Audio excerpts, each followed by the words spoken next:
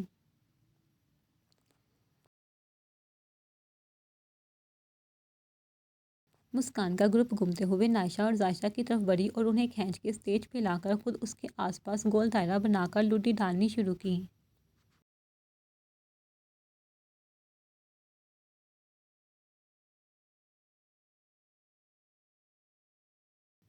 دونوں ہاتھ اٹھاتے، 2 قدم چلتے، پھر نیچے ہاتھ کر کے تالی مارتے، گول دائرے میں گھومتے، ساتھ ساتھ گا بھی رہی تھی۔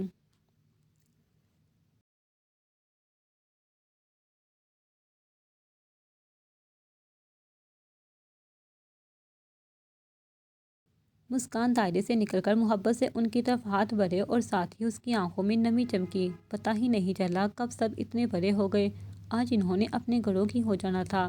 اس کی آنکھوں میں نمی دیکھ کر نائشہ اور زائشہ کی آنکھوں میں بھی نمی چمکی اور آگے بڑھ کر جلدی سے گلے لگائیں اور رو دی۔ انہیں اس طرح سے دیکھ کر سبھی افسردہ ہو گئے۔ نور، میرب سب آگے بڑھی اور محبت سے تینوں کو گلے لگایا اور آنکھوں کی نمی صاف کر کے ان کے ماتھوں پہ بوسہ دیا اور گانا گایا۔ میرب اور نور کو ناچتے دیکھ کر ان تینوں کی ہنسی چھٹی اور راگ کے ساتھ ڈانس کرنا شروع کر دیا۔ پانچوں گلے لگتی ایک یادگار تصویر بنائی۔ اسی طرح ایک حسین شام کا اختتام ہوا۔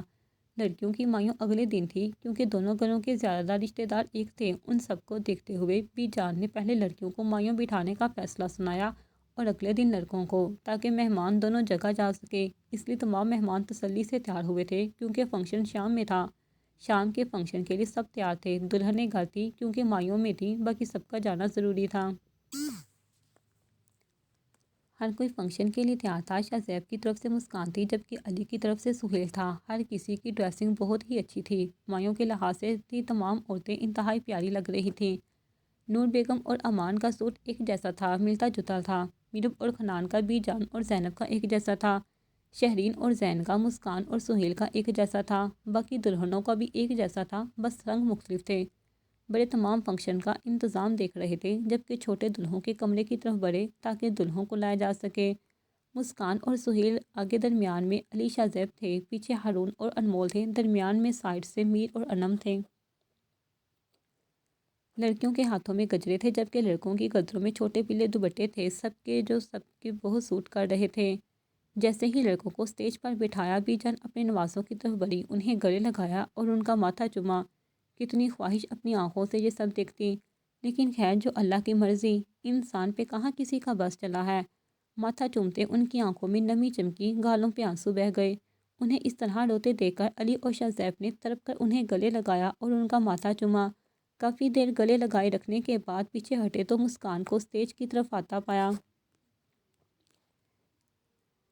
لو جی، میں وہاں بی جان کے ڈانس کا انتظار کر رہی ہوں اور بی جان نے ایموشنل سین کھولا ہوا ہے۔ مسکان ناراضگی سے بی جان کے گلے میں بازو ڈال کر بولی، چل دفعہ ہو، میری عمر ہے کہ ناچوں؟ بی جان ناراضگی سے ڈپٹ کر بولی، لو جی، عمر کو کیا ہے، شیلا کب جوان ہوئی تھی، اب بھی جوان ہی ہے، اب تو ان سے چھوٹی ہی ہوں گی۔ مسکان نے اپنی سمجھداری سے بولا، چل جہاں مجھے، اگر میرا ہڈی پسلی توڑے گی کیا؟ بی جان نفی میں سر ہلاتے بولی، بس یا تو آپ ڈانس کریں، نہیں تو میں چلی آپ کے دماغ کے ساتھ ڈانس کرنے۔ پہلی بات اونچی، جبکہ دوسری بات بھی جان کے کان میں بولی، لیکن آواز اتنی تھی کہ سہیل جو ابھی آیا تھا وہ سن چکا تھا۔ اس کا چہرہ تیزی سے سرخ ہوا اور سامنے دیکھا، جہاں انمول شرارتی نظروں سے دیکھ رہی تھی، یعنی وہ بھی سن چکی تھی۔ اور مسکان جو کہ مری ہی تھی کہ اپنے پیچھے سہیل کو دیکھ کر ٹھٹکی، پھر تیزی سے چہرہ سرخ ہوا۔ وہ سوچ بھی نہیں سکتی تھی کہ وہ اس طرح آ جائے گا۔ تجھے تو میں بتاتی ہوں، تجھے جو آگ لگی ہے نا، میری جوتی ہی بجھائے گی۔ بی جان نے سب کے سامنے ہی گال دی، اور وہ جیسے لگا تھا بی جان کچھ نہیں کہے گی۔ ان کی بات سن کر وہ پاؤں تک سرک ہوئی اور تیزی سے نیچے بھاگی، اور سہیل نے ہنسی چھپانے کو چہرہ جھکایا۔ سب سے پہلے لڑکوں کی لوڈی تھی، اس لیے سب لڑکے ہاتھوں سے لوڈی ڈال رہے تھے اور گانا بجنا شروع ہوا۔ لڑکے بار بار گھومتے اور پھر باری باری ایک ہاتھ اٹھا کر تالی مارتے اور پھر ہاتھ اوپر کر کے گول گول گھومتے ویڈیو میکر ویڈیو بنا رہا تھا۔ جیسے ہی یہ لائنیں آتی وہ باری باری جاتے اور دلہے کے چہرے پہ ہلدی لگاتے۔ ہلدی لگانا کم نہلا زیادہ رہے تھے۔ جیسے ہی لڑکوں نے لوڈی ختم کی تو ویسے ہی لاٹھیاں لے کر لڑکیاں آئی اور گول دائرہ میں اپنی لوڈی شروع کی۔ وہ لاٹھی سے لاٹھی بجاتی اور گول گھومتی اور گھوم گھوم کر آگے آتی اور پھر لاٹھی سے لاٹھی مارتی۔ جیسے جیسے گانے کی لانیں چل رہی تھی ویسے ویسے ان کا ڈانس تیز ہو رہا تھا۔ لاٹھی پہ لاٹھی مارتی سبھی بہت پیاری لگ رہی تھی۔ مسکان کا سوٹ پیلا اور گولڈن تھا، جبکہ انمول اور انم کا سوٹ گلابی اور پیلا تھا۔ باقی سب کا سوٹ بھی ایسا ہی تھا، ملتا جلتا۔ جیسے جیسے گانے کی لائنیں چل رہی تھی ویسے ویسے ان کا ڈانس تیز ہو رہا تھا۔ اب ہلدی لگانے کی باری لڑکیوں کی تھی، اسی لیے سب لڑکیاں باری باری آتی اور ہلدی لگاتی۔ دلہنوں کو سر سے لے کر پاؤں تک نہلا دیا تھا۔ وہ کب سے اندر جانے کی التجا کر رہے تھے، لیکن بچہ پارٹی انہیں اندر ہی جانے نہیں دے رہے تھے۔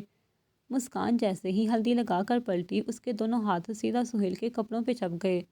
سہیل جو اسی کی طرف متوجہ تھا، اس کی حرکت پہ صدمے میں ہی چلا گیا۔ اس کا اتنا پیارا سوٹ، ابھی تو سب کے ساتھ تصویر بھی نہیں بنائی تھی اور اس نے ہاتھ چھاپ دیے تھے۔ وہ صدمے بڑی نظروں سے اسے دیکھ رہا تھا۔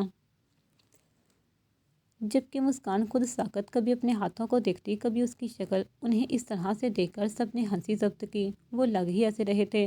ان دونوں کی فوٹوگرافر نے 3-4 تصویریں بنائی مختلف زاویوں سے۔ فنکشن بہت ہی خوبصورت رہا تھا، اسی طرح خوبصورت شام گزر گئی۔ جیسے کہ شادی کے فنکشن چل رہے تھے، اس لیے آج مہندی تھی، اس لیے سب نے مل کے فیصلہ کیا تھا مہندی اکٹھی رکھی جائے، اس لیے ان کا فنکشن جوائنٹ تھا۔ آج کا فنکشن لڑکی والوں کی طرف تھا، اس لیے سب لڑکی والوں کی طرف جمع ہو رہے تھے۔ لڑکیاں پارلر جا چکی تھیں، جبکہ سب بڑے انتظامات کو دیکھ رہے تھے۔ عورتیں سب گھر کی ذمہ داریوں کو دیکھ رہی تھی اور مہمانوں کو سنبھال رہی تھی۔ لڑکیوں کو پارلر سے لے جانے کے لیے لڑکے جا چکے تھے، جبکہ دلہے والوں سے مہمان آنا شروع ہو چکے تھے، اس لیے گھر کی عورتیں مہمانوں کو سنبھال رہی تھیں۔ دلہے والوں کی طرف سے مہمان تقریباً سب ہی پہنچ چکے تھے، بس دلہے اور لڑکے رہتے تھے، اس لیے دلہے کے گھر والے دلہنوں کا انتظار کر رہے تھے۔ دلہے آ چکے تھے، اب لڑکیوں کو لانا تھا، اس لیے بڑی عورتیں اور لڑکے انہیں لینے جا چکے تھے۔ فل بوٹل گرین اور گولڈن کام کی میکسی، دونوں ہاتھوں میں سرخ گجرے، گجروں کے ساتھ کے جھمکے اور ماتھا ٹیک لگائے سر پر جالیدار دوپٹے کا گھونگھٹ کیے نائشہ بہت ہی خوبصورت لگ رہی تھی، جبکہ ذائشہ کا گرین اور زنک کی ملتی جلتی شیڈ تھی۔ دونوں ہاتھوں میں گجرے، ہر چیز ایک جیسی ہی تھی، بس گھونگھٹ پیلا تھا۔ لال دوپٹے کے حولے میں انہیں لایا جا رہا تھا، باقی سب کے ہاتھوں میں گلاب کے پھولوں سے بڑی پلیٹیں تھیں۔ انمول اور میر آگے تھے، درمیان میں حسن اور ارنب، پیچھے مسکان اور ریتا تھی۔ انتہائی خوبصورتی سے دلہنوں کا ویلکم ہوا تھا، تمام رستے کو بھی گلاب کی پتیوں سے سجایا گیا تھا۔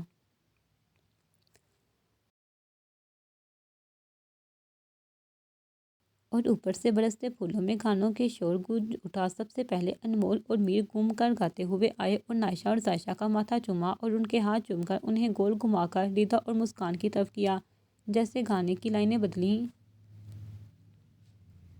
مسکان اور ریتا نے اپنے ڈانس اسٹیپ لیے اور انہیں پیچھے سے پکڑ کر ان کے دائیں بائیں ہوتے ڈانس کر کے ان کے کندھوں پہ تھوڑی رکھی اور گالوں پہ پیار کیا۔ انہیں اس طرح سے سب کے سامنے پیار کرتے دیکھ کر ان دونوں کے گال تپ گئے۔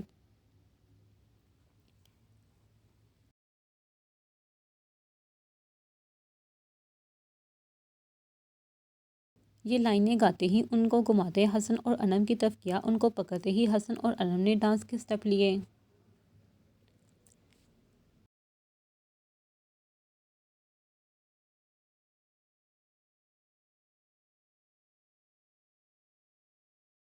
انتہائی محبت سے سب کے ساتھ انہیں اسٹیج پہ بٹھا دیا گیا۔ دلہے زیادہ خوش نظر نہیں آ رہے تھے، انہیں دلہنوں کا گھونگھٹ کرنا شاید پسند نہیں آیا تھا، اس لیے بے جان سے اپنی تازی تازی بے عزتی کروا کر بیٹھے تھے۔ جبکہ دلہنوں کی ہنسی مشکل سے کنٹرول ہو رہی تھی، وہ نہیں چاہتی تھی کہ ان کی بھی مہندی کے دن بے عزتی ہو، اس لیے چہرہ جھکائے ہی ہنس رہی تھی۔